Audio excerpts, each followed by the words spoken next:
Hello नमस्कार साथियों, welcome to royal study. दोस्तों एसएससी एमटीएस एनालिसिस आपके लिए नेक्स्ट वीडियो लेकर आ चुके हैं। आज 30 सितंबर 2024 को हम थर्ड शिफ्ट का एनालिसिस कवर करेंगे। इससे पहले हम आपको फर्स्ट और सेकंड दोनों शिफ्टों का एनालिसिस वीडियो दे चुके हैं। हमने प्ले लिस्ट बना दी है, आप जरूर से जाकर चेकआउट करिएगा। हमने पूरे के पूरे क्वेश्चंस उन वीडियोज़ में भी आपको कवर करवा दिए हैं। और अगर आप चाहते हैं कि इन वीडियोज़ की पीडीएफ मिले तो आपको सारी पीडीएफ एक साथ हम दे देंगे रॉयल स्टडी एप्लीकेशन पर। तो आप जाकर डाउनलोड कर लीजिएगा, डिस्क्रिप्शन में लिंक है, या फिर टेलीग्राम से भी ज्वाइन हो जाएगा। यहाँ पर डायरेक्टली हम लिंक दे देंगे, तो डिस्क्रिप्शन में इसके भी लिंक आपको मिल जाएगी। दोनों जगह पर आप ज्वाइन हो जाएगा। और गाइज एक चीज़ बता दें, वीडियो थोड़ा सा लेट है। देखिए इस तरह के जो क्वेश्चन है इनको कलेक्ट करने में, टाइपिंग करने में, ट्रांसलेट करने में काफ़ी ज़्यादा टाइम लगता है। आप सभी को पता होगा, क्लियर है। तो इसमें थोड़ा सा टाइम लगता है, आप सभी से माफ़ी चाहेंगे। थोड़ा सा लेट वीडियो आता है। हमारा जो वीडियो आता है ये लेट आता है पर ऑथेंटिक आता है, 100% एक्यूरेट हम आपको डेटा देते हैं पूरा का पूरा। इसलिए थोड़ा सा पेशेंस आप रखा करें, क्लियर है। आइए अब इस वीडियो को स्टार्ट करते हैं। और आप सभी से रिक्वेस्ट है कि अगर आप चाहते हैं कि रेगुलर बेसिस पर आपको अपडेट मिलते रहें तो आप चैनल को सब्सक्राइब करके रखिएगा। पास में जो घंटे का निशान है उस पर ऑल पर सेलेक्ट करके रखिएगा, ताकि जैसे ही नेक्स्ट वीडियो आपको आए तो आपको तुरंत से उसका नोटिफिकेशन मिल जाए। चलिए फटाफट स्टार्ट करते हैं। अब हम हमारे फर्स्ट क्वेश्चन से देखिए, जीके जीएस करंट अफेयर के जो क्वेश्चन हैं आज ये आपके एग्जाम में पूछ गए, वो हम यहाँ पर कवर करेंगे। हमारा पहला क्वेश्चन आज का पूछा गया है, दुष्यंत चौटाला किस राज्य के उप मुख्यमंत्री हैं? यानी कि Dushyant Chautala is the deputy chief minister of which state? Correct answer Haryana हो जाएगा आपका। दुष्यंत सिंह चौटाला इनका पूरा नाम है। इनका जन्म हुआ है 3 अप्रैल 1988 को। ये एक भारतीय राजनीतिज्ञ हैं जिन्होंने 2019 से 2024 तक हरियाणा के 6वें उप मुख्यमंत्री के रूप में काम किया है। दुष्यंत चौटाला एक भारतीय राजनीतिज्ञ पूर्व हरियाणा उप मुख्यमंत्री है, याद रखिएगा। वे जननायक जनता पार्टी के राजनेता है। 2014 के आम चुनावों में हरियाणा के हिसार से लोकसभा के लिए निर्वाचित ये हुए थे। और 26 वर्ष की आयु में दुष्यंत सबसे युवा सांसद है, आप याद रखना है, मोस्ट इंपोर्टेंट है। 26 वर्ष की आयु में दुष्यंत सबसे युवा सांसद है। और वहाँ अजय सिंह चौटाला के बेटे हैं दुष्यंत चौटाला। लोक दल से निष्कासित होने के बाद उन्होंने जननायक जो जनता पार्टी है इसका गठन किया था। तो ये थोड़ा सा याद रखिएगा, हो सकता है क्वेश्चन आपसे बन जाए, क्योंकि क्वेश्चन यहीं से आपका निकल कर आया है। गाइस थोड़ी सी अपडेट हम दे दें आपको। देखिए अभी टेक्स्ट बुक पर काफी स्पेशल ऑफर आपके लिए निकल कर आ रहा है।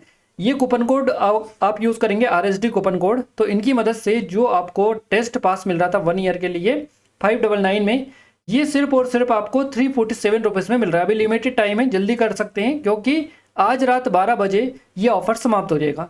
तो अभी आप इस वीडियो को देख रहे हैं, अभी पॉज करिए, तुरंत से परचेस करिएगा और वापस इस वीडियो पर आ जाइएगा।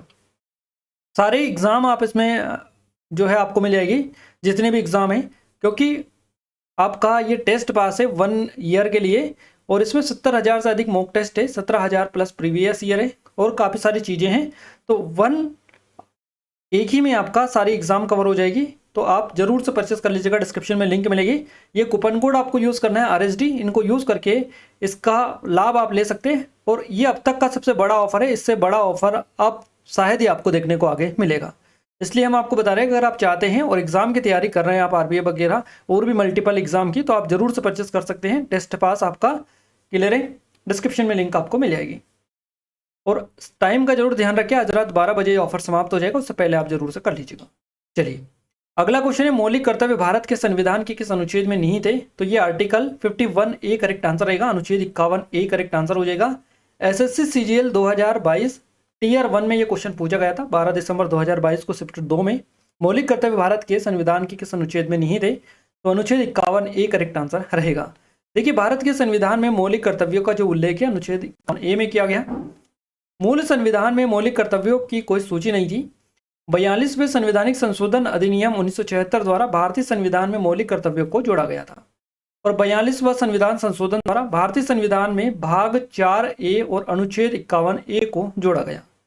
स्वर्ण सिंह समिति की सिफारिश पर मौलिक कर्तव्यों को भारतीय संविधान में जोड़ा गया था, याद रखिएगा। संविधान में प्रारंभ से लेकर जो है 10 मौलिक कर्तव्य थे। और 86वां एक संविधान संशोधन फिर किया गया 2002 में, और उसके द्वारा एक और मौलिक कर्तव्य को जोड़ा गया। तो टोटल कितने हो गए? वर्तमान में भारतीय जो संविधान में 11 मौलिक कर्तव्य हैं।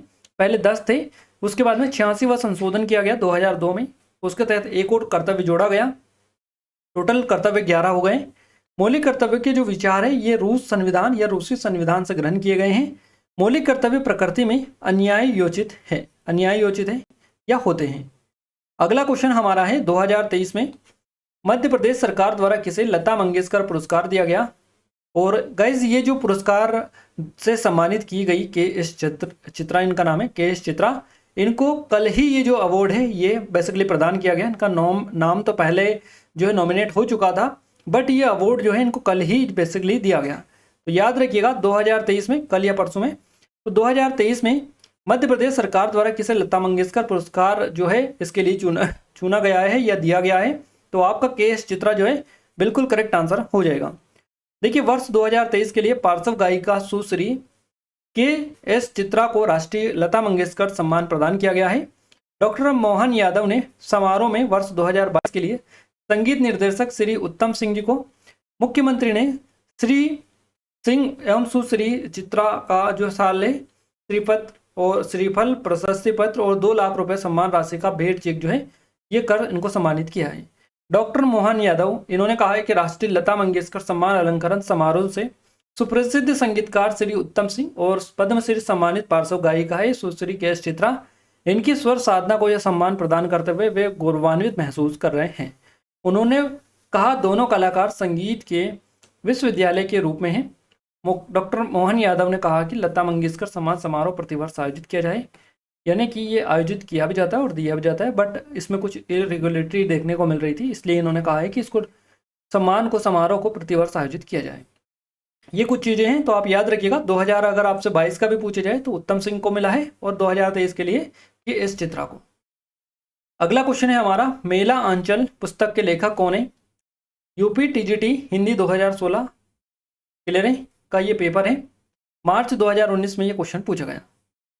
तो मेला आंचल पुस्तक के जो लेखक है इनका नाम है फणीश्वर नाथ रेणु। मेला आंचल के लेखक फणीश्वर नाथ रेणु हैं। फणीश्वर नाथ रेणु की कुछ और भी रचनाएं हैं, जैसे कि उपन्यास की अगर अपन बात करें तो ये मेला आंचल इनका उपन्यास है। इसके अलावा परती परिकथा, जुलूस, दीर्घ तपा, कितने चौराहे, पलटू बाबू रोड, ये सारे इनके उपन्यास है फणीश्वर नाथ रेणु के। कथा संग्रह की बात करें, एक आदिम रात्रि की महक, ठुमरी, अग्निखोर, अच्छे आदमी, रिपोर्टाज, ऋण जल धन जल, ये सब इनकी कथा संग्रह हैं। इसके अलावा प्रसिद्ध कहानियां कौन कौन सी हैं इनकी फणीश्वर नाथ रेणु की, मारे गए गुलफाम, तीसरी कसम, है ना, एक आदिम रात्रि की महक, लाल पान की बेगम, पंच लाइट, तबे एकला, चलो रे और ठेस, ये कुछ इनकी प्रसिद्ध कहानियां हैं। तो उपन्यास, कथा संग्रह और प्रसिद्ध कहानियां तीनों हमने कवर करवा दी है आपको, यहीं से आपके क्वेश्चन आंसर बनते हैं। अगला क्वेश्चन है, ज्योतिबा फुले किससे संबंधित है। यूपीपीएससी का क्वेश्चन है आपका, कंबाइंड स्टेट लेवल एग्जाम 12 जून 2022 में पूछा गया था, ज्योतिबा फुले किससे संबंधित है। तो जाति विरोधी आंदोलन से इनका संबंध था एंटी कास्ट मूवमेंट। 11 अप्रैल 1827 को जन्मे महात्मा ज्योतिराव गोविंदराव फुले, जिन्हें ज्योतिबा फुले के नाम से जाना जाता है, एक भारतीय सामाजिक कार्यकर्ता, विचारक, जाति विरोधी समाज सुधारक और महाराष्ट्र के लेखक थे। क्लियर है। उन्होंने भारत में प्रचलित जाति प्रतिबंधों के खिलाफ आंदोलन का नेतृत्व किया और इस तरह जाति विरोधी आंदोलन से जुड़े थे। उन्होंने ब्राह्मणों के वर्चस्व के खिलाफ विद्रोह किया और किसानों और अन्य निम्न जो जाति के लोग हैं इनके अधिकारों के लिए इन्होंने संघर्ष किया था। फुले ने अपने अनुयायियों के साथ 1873 में सत्य शोधक समाज का गठन किया था, जिसका अर्थ था सत्य के साथ, ताकि महाराष्ट्र में निचली जातियों के लिए समान सामाजिक आर्थिक लाभ प्राप्त किया जा सके। याद रखिएगा। अगला क्वेश्चन है लैटिन भाषा से रिलेटेड टू लैटिन लैंग्वेज। इससे एग्जैक्ट क्वेश्चन हमें नहीं मिला है कि क्या पूछा गया था, बट इतना आपको हमने बता दिया, आप देख लीजिएगा अपने हिसाब से। अगला क्वेश्चन है गाइस हमारा, बेहदीन खलम उत्सव मुख्य रूप से किस राज्य में मनाया जाता है। बेहदीन खलम festival is mainly celebrated in which state. SSC MTS 2022 का क्वेश्चन है, 26 जुलाई फर्स्ट शिफ्ट का। तो एमटीएस में रिपीट हो रहा है, आप सभी को पता ही है, काफ़ी ज़्यादा क्वेश्चन रिपीट हो रहे हैं एसएससी के। तो प्रीवियस ईयर को अच्छे से देख लीजिएगा। ई बुक की हम आपको बताए हैं कि ई बुक जल्द से जल्द आपको प्रोवाइड करेंगे। क्लियर है। तो जिसमें हम एसएससी के ऑल एग्जाम के क्वेश्चंस डालेंगे। क्लियर है। तो आप सभी बिल्कुल वीडियो को लाइक और चैनल को सब्सक्राइब करते रखिए। जल्द से जल्द हम आपके लिए लेकर आ रहे हैं, आप थोड़ा सा और पैसेंस रखिएगा, जल्द ही हम आपको उसकी पीडीएफ प्रोवाइड करा देंगे। क्लियर है। मेघालय यहाँ से आपका करेक्ट आंसर हो जाएगा। बेहदीन खलम जो उत्सव है ये किस राज्य में मनाया जाता है? तो मेघालय में मनाया जाता है। मेघालय राज्य में मनाए जाने वाला महत्वपूर्ण त्योहारों में से एक है बेहदीन कलम उत्सव। वाक्यांश, दुष्ट आत्माओं, महामारियों, विसूचिका के राक्षसों को दूर भगाए। शब्द मेहदीन कलम, इसका अर्थ है। क्लियर है? वर्षा ऋतु से पूर्व जो रोपण ऋतु के अंत को भी चिन्हित करता है, यह मनाया जाता है। यह फसल उत्सव देवताओं को प्रसन्न करने और भरपूर फसल सुनिश्चित करने के लिए मनाया जाता है। 4 दिनों तक ये चलता है, 4 दिनों का ये उत्सव होता है। इसके अलावा करंट अफेयर से कोई क्वेश्चन आया था, नृत्य में पद्मश्री किससे मिला, इस तरह से क्वेश्चन पूछा था। वो got Padmashri in dance come form from the current affair से क्वेश्चन बना था। ये एग्जैक्ट क्वेश्चन नहीं मिल पाया था, अगर आपको पता है तो आप बता सकते हैं। चलिए अगला क्वेश्चन है, विनोबा भावे का संबंध कहाँ से था? विनोबा भावे का पूछा है, महाराष्ट्र करेक्ट आंसर हो जाएगा। विनोबा भावे का संबंध महाराष्ट्र के रायगढ़ जिले के गागोड़े गांव से है। इनका जो जन्म हुआ 11 सितंबर को हुआ 1895 में। विनोबा भावे एक विद्वान, विचारक, लेखक, वक्ता और भाषाविद थे। वे कई भाषाओं पर अच्छी पकड़ रखते थे, जिनमें मराठी, कन्नड़, गुजराती, हिंदी, उर्दू, अंग्रेजी, संस्कृत शामिल थी। वे एक अनुवादक भी थे, ट्रांसलेटर। उन्होंने संस्कृत के ग्रंथों को आम आदमी तक पहुंचाया था। 11 सितंबर 1895 को महाराष्ट्र के गागोड़े में जन्मे विनोबा भावे नरहरि शंभू राव और रुक्मणी देवी की सबसे बड़ी संतान थे। आपको याद रखना है, हो सकता है क्वेश्चन यहीं से आपका बच जाए। चलिए अगला क्वेश्चन है, भारत के संविधान के अनुच्छेद 74(1) में क्या है बेसिकली प्रावधान है? What does article 74(1) of the constitution of India content? तो आपको बताना है, राष्ट्रपति को सहायता और सलाह देने के लिए प्रधानमंत्री के साथ एक मंत्रिपरिषद होगी, जो अपने कार्यों में के प्रयोग में ऐसी सलाह के अनुसार कार्य करेगा। ये बेसिकली प्रावधान है अनुच्छेद 74(1) में आपको देखने को मिलता है। तो यही आपसे एग्जाम में पूछा गया है। आर्टिकल आपको बताइए, एवरग्रीन टॉपिक है एसएससी का। आर्टिकल हो गए, डांस फॉर्म हो गए, ये कुछ डेज से रिलेटेड क्वेश्चंस हो गया, बुक्स एंड ऑथर हो गई। तो ये कुछ एवरग्रीन टॉपिक्स है जो आपके एग्जाम में, हर एग्जाम में क्वेश्चंस बनते हैं।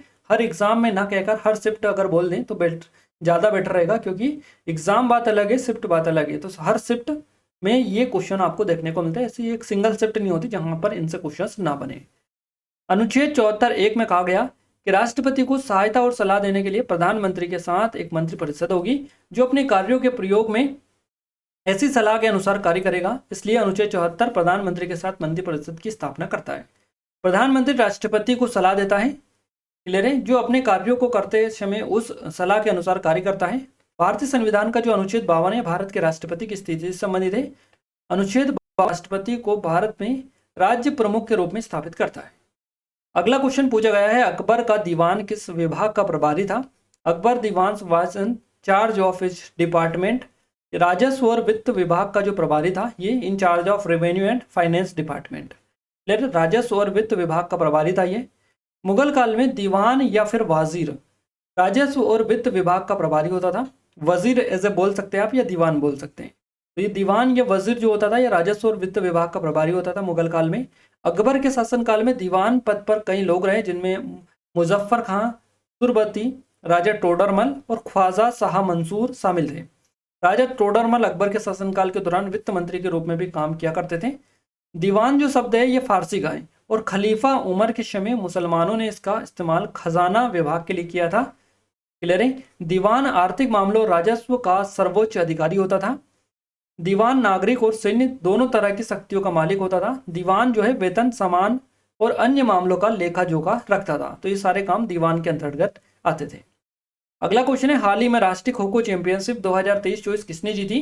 तो ये जीती महाराष्ट्र ने। 56वीं राष्ट्रीय खो खो चैंपियनशिप 2023-24 में महाराष्ट्र की टीम ने दिल्ली के कर्नेल सिंह स्टेडियम और इंदिरा गांधी इंडोर स्टेडियम में आयोजित पुरुष और महिला दोनों खिताब जीत लिए हैं। यानी दोनों जो जीते हैं पुरुष महिला के, वो महाराष्ट्र ने जीत लिए हैं 2023-24 के। 56वीं राष्ट्रीय खो खो चैंपियनशिप थी ये। विजेता टीम को 3 लाख रुपए की पुरस्कार राशि और एक ट्रॉफी मिली है। उप विजेता को 2 लाख रुपए की पुरस्कार राशि और एक ट्रॉफी प्रदान की गई। 56वीं राष्ट्रीय खो खो चैंपियनशिप 2023-24 का जो आयोजन है ये 28 मार्च से 1 अप्रैल 2024 तक दिल्ली के कर्नेल सिंह स्टेडियम और इंदिरा गांधी इंडोर स्टेडियम में kho kho federation of India के द्वारा किया गया था। पुरुष वर्ग में 37 टीमों ने भाग लिया, जिन्हें 8 समूहों में विभाजित किया गया था। इसी प्रकार महिला वर्ग में भी 37 टीमों ने भाग लिया, जिन्हें 8 समूहों में विभाजित किया गया था। चलिए अगला क्वेश्चन है, इनमें से कौन पूंजी प्राप्ति का हिस्सा नहीं है? विच of the following is not a part of capital receipt? तो आपका टैक्सेस करेक्ट आंसर रहेगा। टैक्स करेक्ट आंसर रहेगा आपका कर। एनटीपीसी सीबीटी 1 5 जनवरी 2021 फर्स्ट शिफ्ट में ये क्वेश्चन आपका पूछा गया था। क्लियर है। तो पूंजीगत प्राप्तियां अचल संपत्तियों की बिक्री से प्राप्त नगद, कंपनियों का शेयरों की बिक्री से प्राप्त नगद और ऋण और बॉन्ड जैसे ऋण साधन के मुद्दे के माध्यम से प्राप्त नगद है। पूंजीगत प्राप्तियां सरकारी राजस्व है जो या तो देनदारियां उत्पन्न करते हैं जैसे ऋण लेना, या संपत्ति को कम करते हैं जैसे विनिवेश। एक पूंजी प्राप्ति तब होती है जब सरकार दायित्व उठाकर या अपनी संपत्ति बेचकर धन जुटाती है। राजस्व प्राप्तियां सरकारी प्राप्तियां हैं जो दायित्वों को नहीं बढ़ाती है या संपत्तियों को समाप्त नहीं करती है। ये कर, राजस्व, ब्याज और सरकारी निवेश पर लाभांश, उपकर और दी गई सेवाओं के लिए अन्य सरकारी प्राप्तियां हैं।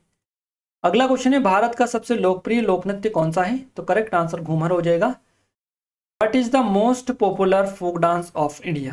What is the most popular folk dance of India? तो घूमर आपका करेक्ट आंसर हो जाएगा। अब यहाँ पर 100% श्योर तो नहीं है कि घूमर ही आपको ऑप्शन में मिला होगा, हो सकता है कोई और ऑप्शन आपको मिला होगा। तो खैर जो भी हो कमेंट में कमेंट करके बता दीजिएगा, या आप कमेंट में कमेंट करके बता दीजिएगा जो भी हो आपका आंसर, ऑप्शंस अगर आपको पता हो तो। घूमर जो है भारत के सबसे लोकप्रिय लोक नृत्यों में से एक है जो भील जनजाति द्वारा शुरू किया गया था। क्लियर है। घूमर यह है जो है भील जनजाति का एक पारंपरिक लोक नृत्य है जो देवी सरस्वती की पूजा के लिए किया जाता है, जिसे बाद में अन्य राजस्थानी जो समुदाय है इन्होंने अपना लिया था। तो यह राजपूत राजाओं के शासनकाल के दौरान भारतीय राज्य राजस्थान में लोकप्रिय हो गया। घूमर आमतौर पर महिलाओं द्वारा सभा के दौरान ये किया जाता है। राजस्थान के कुछ अन्य लोक नृत्य भी है जैसे कि चक्री हो गया, गनगौर, झूलन, लीला, झूमा, सुइसिनी, गफल और कालबेलिया, इनमें पनिहारी भी एक आता है। तो इस तरह के ये नृत्य हैं। अगला क्वेश्चन है, भारत के निम्नलिखित में से किस पड़ोसी देश में प्रसिद्ध कटास राज मंदिर परिसर है जिसमें कई धर्मों के मंदिर स्थित है? तो ये प्रसिद्ध कटास राज जो मंदिर है ये पाकिस्तान में देखने को मिलता है, पड़ोसी देश में। क्लियर है। In which of the following neighbouring country of India is the famous Katas Raj temple complex in which temple of many religion are located? तो आपका पाकिस्तान करेक्ट आंसर रहेगा। एसएससी CHSL 2020 का क्वेश्चन है जो कि 2021 में ये कंडक्ट हुई थी एग्जाम, इसमें ये क्वेश्चन पूछा गया था। प्रसिद्ध कटास राज मंदिर जो परिसर है ये पाकिस्तान है। पाकिस्तान के जो पंजाब प्रांत है इसमें चकवाल के पास कटास राज जो मंदिर है, मंदिरों को हिंदू शाही राजाओं के युग के बारे में 615 से 950 ईस्वी में से माना जाता है। मंदिरों का जो ये भव्य परिसर है राम, हनुमान और भगवान शिव को समर्पित है। ऐसा माना जाता है कि महाभारत की प्रसिद्धि पांडव भाइयों ने इस स्थल का जो दौरा किया था और मंदिरों के इस परिसर का निर्माण उनकी यात्रा की स्मृति में किया गया था। इस तरह की चीजें यहाँ पर प्रचलित है। हालांकि कटास राज जो है सिर्फ एक पवित्र हिंदू स्थल नहीं है, तालाब से थोड़ी दूरी पर एक गुरुद्वारे का अवशेष है जिसके बारे में माना जाता है कि गुरु नानक दुनिया भर में अपनी यात्रा के दौरान रुके थे और विभिन्न धर्मों से जुड़े मंदिर भी यहाँ पर देखने को मिलते हैं।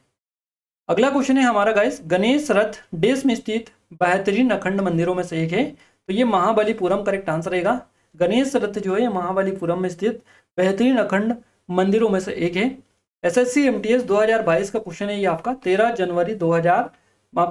जून 2023 को ये सेकंड शिफ्ट में पूछा गया था।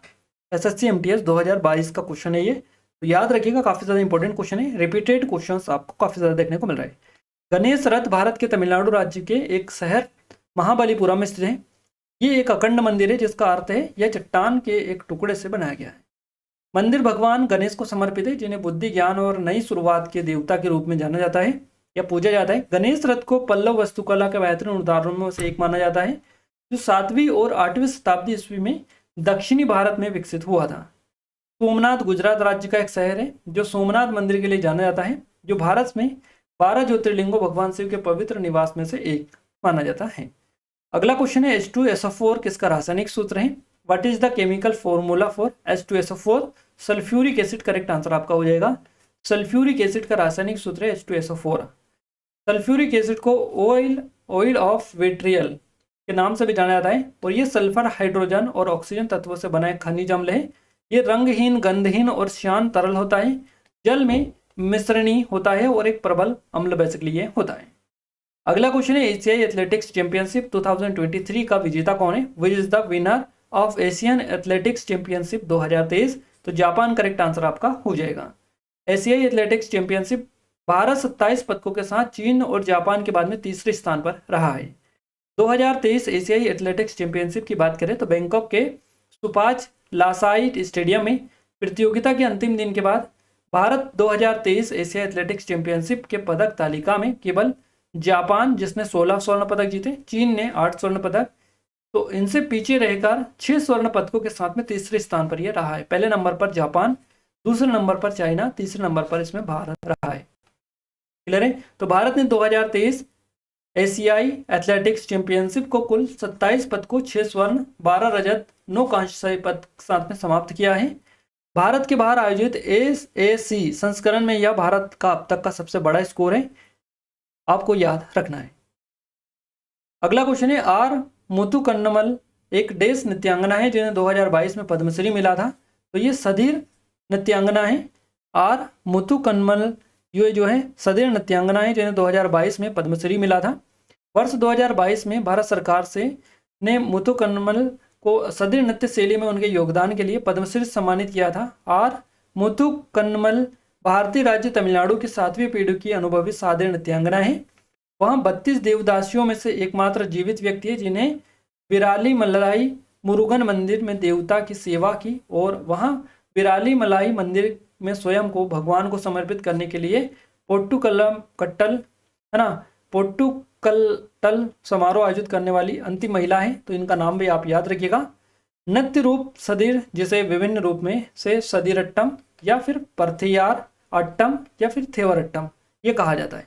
एक शास्त्रीय भारतीय नृत्य है जिसे 1932 ईस्वी में ई कृष्ण अय्यर और रुक्मणी देवी अरुंडेल के प्रयासों के माध्यम से भरतनाट्यम के रूप में पुनर्निर्मित, संशोधित और पुनः नामकरण किया गया था।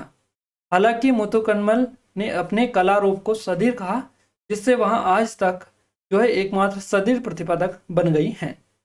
अगला क्वेश्चन है, निम्नलिखित में से कौन सा भारतीय शास्त्रीय नृत्य रूप नहीं है?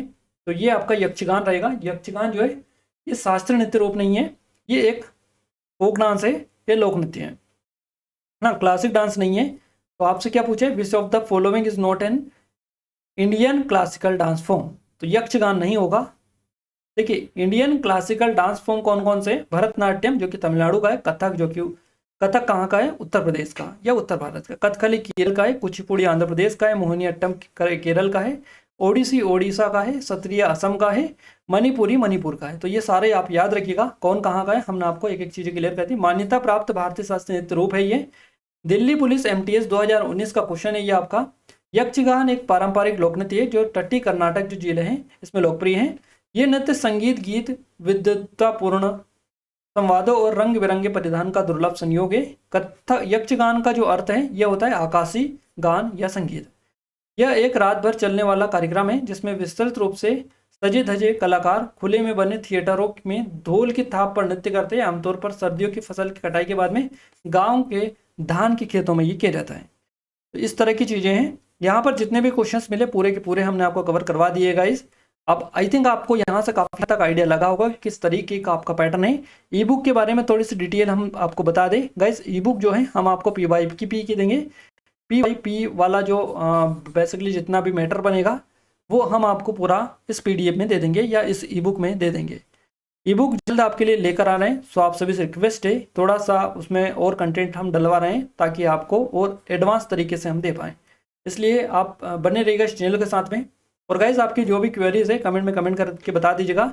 और एक और स्पेशल अनाउंसमेंट है आप सभी के लिए गाइज, हमारी जो SSC MTS की स्पेशल टेस्ट सीरीज है उस पर काफ़ी अच्छे स्पेशल ऑफर है और आप सभी की डिमांड पर काफ़ी कम प्राइस इसकी कर दी है। अभी ओनली ऑन 49 रुपीज़ में मिल रही है।